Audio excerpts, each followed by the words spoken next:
Welcome everyone. Thanks Meg for giving me this opportunity to feature our project in this big conference. Thanks Michael as well. And myself is Kavitha. I'm working in University of Newcastle in a center called Global Innovative Center for Advanced Nanomaterials. We are a center in the University of Newcastle. And so we are doing a project with the soil CRC, which is the engineered carbon biochar clay based novel fertilizers to overcome the nutrient stratification in the soils. So before I move on to the project details, I would give some information about our team.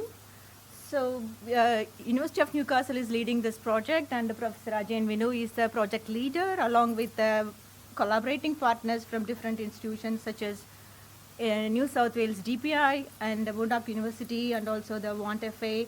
Then our industry partners are the clay mining companies, the Minotaur and Andromeda. They are doing mining of the unique clay which is called halosite, which is having a tubular morphology. And this is a mixture of the kaolinite and the halosite clay. And we are integrating this clay into the biochar material to functionalize this biochar material, to convert that biochar material to a novel fertilizer to address P stratification, that's a phosphorus stratification.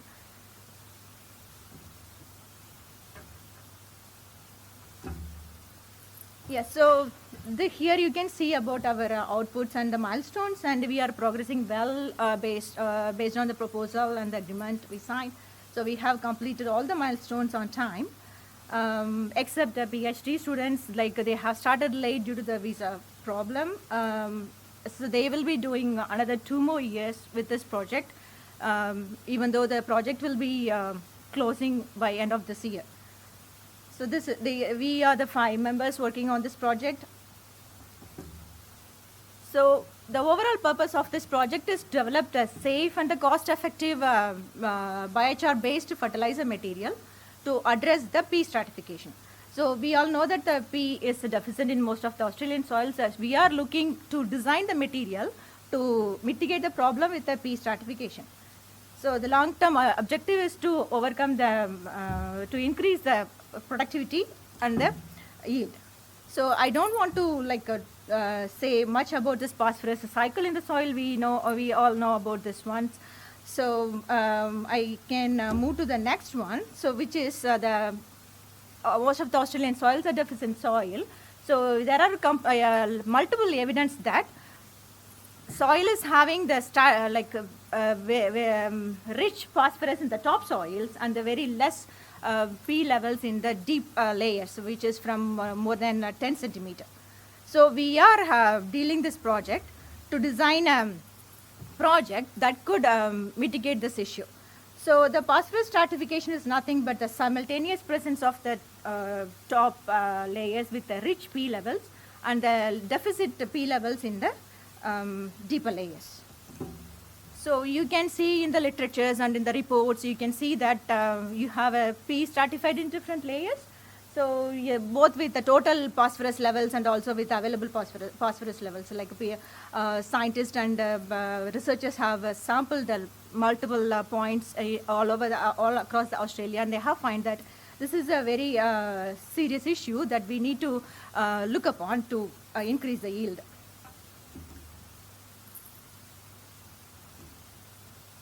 So what are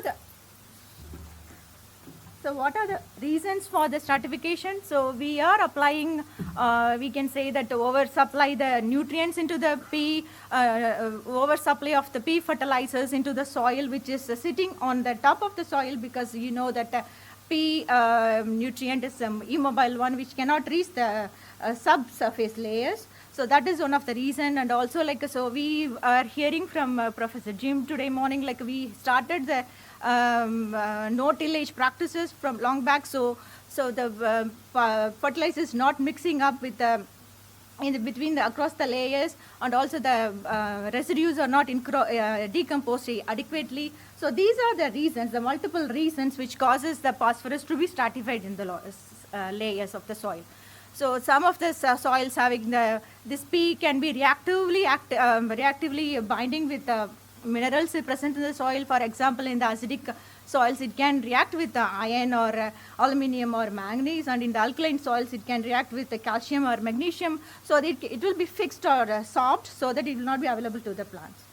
So how can we overcome this stratification? We can start doing the deep tillage, but which is not a advisable one in this scenario. So we can also do the deep placement of the fertilizers. Also we can do the crop rotation.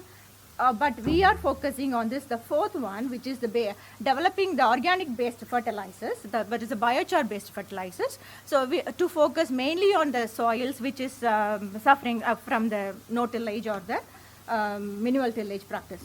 So the ideal placement of this fertilizers is only in the top surface, which is between the 2 to 6 centimeter. There are literature reports that can show that when you place the fertilizers at the deep banding levels, you can increase the yield, but it may not be economical. So another way of looking into this,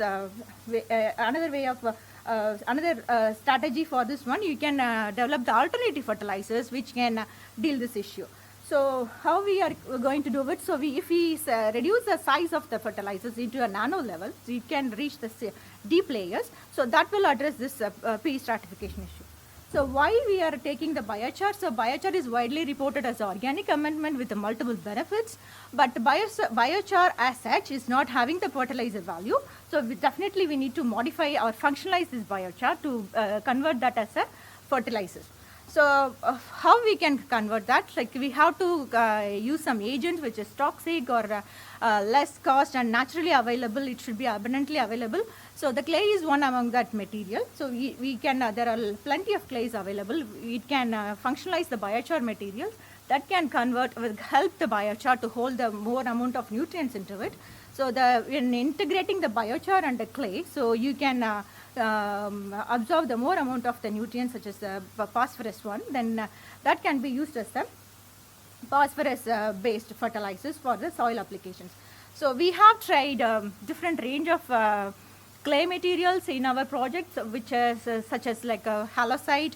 There's a pure halloysite one which is having the tubular morphology, and also the mixed halloysite and the kyolinate clay which is provided by the industry. And also we tried another type of clay which is the attapulgite, which is also having the tube shaped morphology, which is added benefit because it is having the magnesium component in it. So this will help to hold the P into it. So our hypothesis is when integrating the clay into the biochar, so the functional, it can change the surface properties of the biochar. It will improve the textural properties of the biochar so that it can be easily modified as a fertilizer for the applications. So here you can see the different interactions of the biochar and the clay. It could be either a precipitation or the pore filling one, or it could be the a solution or ion exchange way. So we have to in this project we will be mechanistically studying what type of interactions will be happening between the biochar and the clay when we will add the when we'll hybridize the clay material with this biochar. So these are the objectives we have defined for this project. The first one is the designing the product with the biochar and the clay, then investigating that material and loading the P into that modified biochar, then investigations for the dissolution and the kinetics through different ways, the standard and the advanced techniques, and also we will evaluate this biochar based fertilizer material for its performance through pot studies and the field studies, and finally we will do some modeling work with this one, how this newly developed biochar interacted with the soil, interact with the soil and the plant. So far we have developed 3 different types of new materials for this project, and we have tried 3 different types of the biomasses. One is the first material is the grape mug one, and the clay we integrated into that grape mug is halloysite and the kyolinate clay. The second one is the canola oil meal. We use that as a source precursor for making the biochar. Then we loaded the, after hybridizing with the attapulgite, we loaded the P into it. The third one is the coffee waste, we used it. So we have, these are we as a team working for that, 2 PhD students are working in this one. So two of them are trying the different biomasses and different clays. So we also use the amino clay, which is a layered material. So this can help to hold the P nutrients into this biochar. So this slide is showing like how we prepare these materials. So we just pyrolyzed at high temperatures, then like activate it to hold to increase the surface area of this material. Then we'll treat it with the clay to make it a biochar halosite clay. Then we loaded the P nutrient into this biochar. This is a list like how many materials we made it. And then we characterize this material to check whether the clay is loaded into this biochar or not through different techniques such as the XRD. And we have also done the BET, which is like to test the porosity and the surface, specific surface area to check the surface, whether it is enhanced property or not. Then we check the pore volume and the pore size as well. So also like we checked with the FTR techniques to study whether the surface functional groups have been changed after we loaded this clay into this biochar. So this slide you can see the like morphological structure, morphological feature of our material. So the first two one are the clay materials without any modification. So the in the down ones you can see about after you loading the clay into this biochar material. So this is about the first one. The second one, this is with a canola oil mill one. So this here you can see like how we prepared this material. So we mix the clay and biochar together after heating at 400 degrees Celsius. Then after we make the biochar clay composite, so we loaded the P into it. Then again heated at say 700 degrees Celsius and made the fertilizer. So this is the like how much of clay we loaded into it and how much of the P source we added into this biochar material. So again, before testing for this performance, we characterize this material. So we find that clay and the P materials has been successfully loaded into this in the composite one. So the FTR investigations have shown that we have definitely modified this biochar material with our strategies. Okay, so again this here is like you can see here the P is uniformly distributed into this biochar material. Then we performed the column studies and you can see from here, so our material was showing the slow release performance when compared with single superphosphate.